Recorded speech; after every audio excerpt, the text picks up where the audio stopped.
Hello students, my name is Sipra Gupta from SKLGD public school. आज का जो हमारा टॉपिक है वो है formation of the northern plains. Last topic में हमने आपको पढ़ाया था कि formation of Himalaya mountain, formation of Indian land mass and division of Himalaya mountain. लेकिन इस टॉपिक में हम आपको पढ़ाने जा रहे हैं कि फॉर्मेशन जो है नॉर्थर्न प्लेन का जो फॉर्मेशन है वो कैसे हुआ है। जो नॉर्थर्न प्लेन का जो अगर हम फॉर्मेशन की बात करें कि वो किस तरह से हुआ है, मान लीजिए कि ये हिमालय माउंटेन बन गया। जो मान लीजिए कि एक हिमालय माउंटेन है और ये हिमालय माउंटेन की जो इस संरचना हुई और यहाँ वाला जो एरिया है, ऊपर माउंटेन बन गया, ये वाला जो एरिया है वो कैसा हो गया था, प्लेन हो गया था। लेकिन यहाँ पर भी बहुत सारी चीज़ें ऐसी थी जो खराब थी। लेकिन जब हिमालय माउंटेन से जो बहने वाली रिवर्स थी वो अपने साथ बहुत सारा डिपॉजिट, बहुत सारा सेडिमेंट्स, बहुत सारी चीज़ें लेकर आ रही थी और एक कैसे एरिया की संरचना हुई, एक प्लेन एरिया की संरचना हुई। जैसे मान लीजिए कि ये हिमालय माउंटेन बन गया और हिमालय माउंटेन में यहाँ से बहुत सारी, क्योंकि यहाँ पे क्या है, ग्लेशियर है, ग्लेशियर जो हैं वहाँ से बहुत सारी नदियाँ बहने लगी। ये नदियाँ जो अपने साथ सिल्ट, ये सारी चीज़ें लेकर आ रही थी, तो एक बहुत बड़े एरिया की संरचना की, जो कैसा एरिया कहलाया, प्लेन एरिया कहलाया। कैसा एरिया कहलाया, प्लेन एरिया कहलाया। ये बहुत इम्पॉर्टेंट एरिया है किसके लिए, एग्रीकल्चर के लिए। Plain area agri. यहाँ पर देखेंगे formation of northern plains, rivers played a major role. भाई किसने सबसे बड़ा रोल प्ले किया, रिवर्स ने, इन इट्स फॉर्मेशन। किसके फॉर्मेशन में, प्लेन एरिया के फॉर्मेशन में। The Indus, Ganga, Brahmaputra along with the tributaries and responsible for the formation of northern plains। Index, Ganga, Brahmaputra और उनकी ट्रिब्यूटरीज बेटा क्या होता है, ट्रिब्यूटरीज में जो होता है उनकी जो सहायक नदियां हैं उनके फॉर्मेशन से किसका संरचना हुई है, फॉर्मेशन उनके बहने से जो नॉर्थर्न प्लेन है उसका फॉर्मेशन हुआ है। डिपोजिशन ऑफ द एलुवियम, और वो अपने साथ कौन सी सॉइल लेके आई हैं, एलुवियम सॉइल लेके आई हैं, एंड द फुट हिल्स, और जो उन्होंने कहाँ पर गिरा दिया, जो हिमालय है, हिमालय पर्वत से नीचे ये बहती हुई आई एलुवियम जो सॉइल है उसको लेके आई और यहाँ पर बहुत सारे प्लेन एरिया की संरचना हुई। जो एलुवियल सॉइल है वो कैसी सॉइल होती है, सभी को पता है, वो बहुत फर्टाइल सॉइल होती है। हिमालय ब्रॉड देम, और जो हिमालय से अपने साथ लेकर आई। Northern plane spread. अब भाई ये स्प्रेड ये किस एरिया, कितने एरिया में फैला हुआ है, 7 लाख स्क्वायर किलोमीटर। 7 लाख, ये पूरा एरिया 7 लाख स्क्वायर किलोमीटर में फैला हुआ एरिया है। और इसके अगर हम ब्रॉड की बात करें तो ये कहाँ से कहाँ तक है, इसकी हम ब्रॉड की बात करें 7 लाख स्क्वायर किलोमीटर एरिया है, 2400 किलोमीटर तक फैला हुआ है। इसकी अगर हम ब्रॉड की बात करते हैं 2400 किलोमीटर से लेकर 320 किलोमीटर तक ये चौड़ा है। देखिए अब कैसे कि अगर हम लंबाई की बात कर रहे हैं तो ये कितना लंबा है, 2400 किलोमीटर। टोटल एरिया कितना है, 7 लाख। टोटल एरिया कितना है, 7 लाख। ये एरिया स्टार्टिंग में कहीं पर कितना है, इसकी चौड़ाई कितनी है, 240 किलोमीटर्स। कितनी है, 240 किलोमीटर्स। लेकिन आगे जाकर ही एरिया कैसा हो गया है, ये और ज़्यादा चौड़ा हो गया। तो यहाँ पर चौड़ाई कैसी देखने को दिख रही है, यहाँ के अकॉर्डिंग अगर हम यहाँ पर देखेंगे तो ज़्यादा चौड़ा है। तो यहाँ पर एरिया कैसा है कि जैसे यूपी है, बिहार है, यहाँ पर एरिया बहुत चौड़ा है और यहाँ पर इसकी चौड़ाई है 320 किलोमीटर। भाई इसकी विशेषताएं, अगर हम फीचर्स की बात करें कि भाई नॉर्थर्न एरिया के फीचर्स क्या है, डेंसली पॉपुलेटेड एरिया है। इंडिया का सबसे डेंसली पॉपुलेटेड एरिया कौन सा है, plain area. Very fertile area कौन सा है, plain area. Abundance of water की पर्याप्त जो यहाँ पर है, सबसे ज़्यादा पर्याप्त वाटर किस एरिया में अवेलेबल है, प्लेन्स एरिया में। और एग्रीकल्चर के लिए सबसे बेस्ट एरिया कौन सा है, प्लेन एरिया। तो अगर हम इसके फीचर्स की बात करें तो ये सारी विशेषताएं किस एरिया में देखने को मिलती है, प्लेन एरिया में देखने को मिलती हैं। जो हमने प्लेन एरिया आपको बताया था कि प्लेन एरिया के फीचर्स आपने देखे थे, डेंसली पॉपुलेटेड एरिया कौन सा है, प्लेन एरिया है। एग्रीकल्चर के लिए बेस्ट एरिया कौन सा है, प्लेन एरिया है। वैसे ही हम अब देख रहे हैं कि जो प्लेन एरिया है उसकी भी बहुत सारी जो वेराइटीज़ हैं वो क्या है कि रिवराइन आयरलैंड। यहाँ पर रिवराइन आयरलैंड क्या होते हैं, यहाँ पर रिवराइन आयरलैंड देखने को मिलते हैं।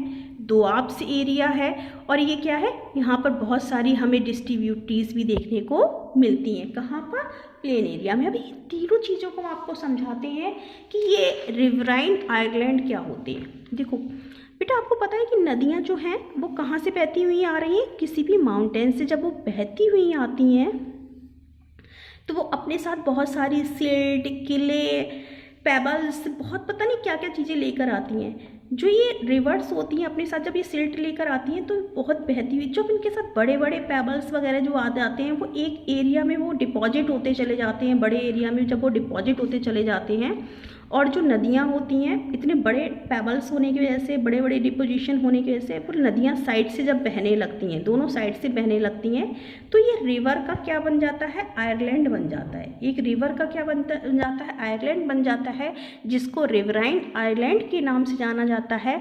और सबसे बड़ा ऐसा आयरलैंड कहाँ पर है, आसाम में है।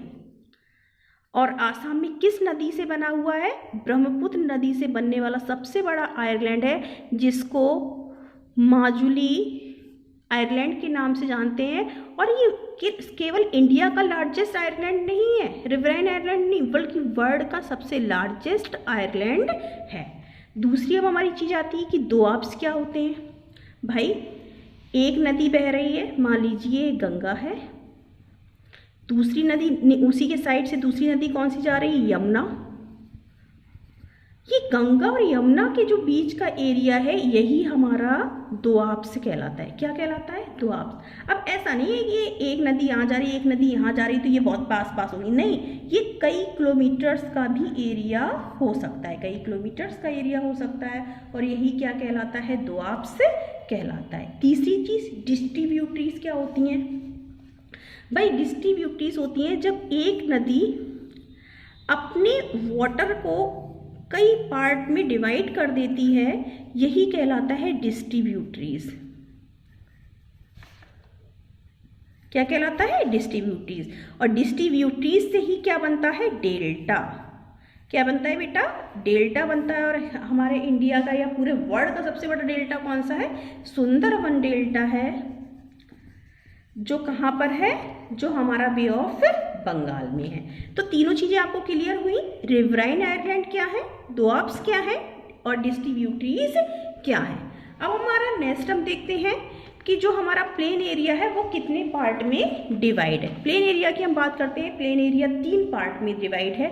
पंजाब प्लेन, पंजाब का प्लेन एरिया जहाँ पर इंडस, रवि, व्यास, सतलज, चेनाब, झेलम, ये सारी नदियाँ जो इस पार्ट से जा रही हैं वो कौन सा पार्ट कहलाता है, पंजाब प्लेन कहलाता है। इसलिए पंजाब को नाम ही दिया गया, 5 नदियों का प्लेस कहलाता है पंजाब। पहला पार्ट प्लेन एरिया का डिवाइड है पंजाब प्रांत में। दूसरा किस में डिवाइड है, गंगा प्लेन। गंगा प्लेन जहाँ पर गंगा, यमुना, घाघरा, कोसी, ये सारी नदियाँ बह रही हैं, इन नदियों के बीच का जो क्षेत्र है वो किस नाम से जाना जाता है, गंगा प्लेन के नाम से जाना जाता है। और यहाँ पर जो मेन स्टेट हैं यूपी, बिहार, हरियाणा, दिल्ली, ये सारे जो हैं वो सारे स्टेट आते हैं। तीसरा जो प्लेन एरिया है वो किस पार्ट में डिवाइड है, ब्रह्मपुत्र। और ब्रह्मपुत्र में मेन जो एरिया है वो कौन सा वाला आता है, आसाम। कौन सा एरिया आता है, आसाम स्टेट वाला एरिया आता है। तो जिस तरह से हिमालय पर्वत भी अलग अलग पार्ट में डिवाइड है, वैसे ही प्लेन एरिया भी अलग अलग पार्टों में डिवाइड है, जिसको एक पार्ट को पंजाब प्लेन के नाम से जानते हैं, दूसरे प्लेन को गंगा प्लेन के नाम से जानते हैं, तीसरे प्लेन एरिया को हम ब्रह्मपुत्र प्लेन एरिया के नाम से जानते हैं। नेक्स्ट हमारा दिया गया है कि भाभर, तराई, बांगर एंड खादर, ये सारी चीज़ें क्या होती हैं। भावर एरिया क्या होता है, बेटा भागर, ये भावर एरिया अलग और बांगर अलग है, इसको आप कंफ्यूज मत होना, ये हम बता रहे हैं कि भावर एरिया क्या होता है। देखिए जैसे इसमें कि ये जो माउंटेन होते हैं, जैसे कि ये पहला ग्रेटर माउंटेन है, ये ऊंचा ग्रेटर माउंटेन है, फिर लेसर माउंटेन है, फिर शिवालिक माउंटेन है, और यहाँ से जो नदियाँ हैं कहाँ से बहती हुई आ रही हैं? ग्लेशियर से। सभी को पता है भाई ग्लेशियर कौन से, ग्रेटर माउंटेन में, ग्रेटर माउंटेन से होते हुए, लेसर माउंटेन से होते हुए, शिवालिक से होते हुए। नदियाँ जब अपने साथ बहुत सारे पेबल्स लेके आती, बहुत बड़े बड़े जो पेबल्स होते हैं उनको एक प्लेस पर अगर छोड़ देती हैं, वो प्लेस जहाँ पर बड़े बड़े पत्थर हमें दिखाई देते हैं, वो प्लेस हमारा क्या कहलाता है? भाबर प्लेस। कौन सा प्लेस कहलाता है? भाबर प्लेस। और ये बहुत बड़ा प्लेस नहीं होता है, इसकी जो चौड़ाई होती है वो 8 टू केवल 16 किलोमीटर है। तो आपको समझ में ही आ रहा होगा कि 8 टू 16 किलोमीटर्स का एरिया जो है वो बहुत ब्रॉड एरिया नहीं है। और इसके बाद कौन सा वाला एरिया स्टार्ट हो जाता है? तराई क्षेत्र। कौन सा स्टार्ट हो जाता है? तराई क्षेत्र। और यही हमारा कौन सा एरिया कहलाता है? प्लेन एरिया कहलाता है।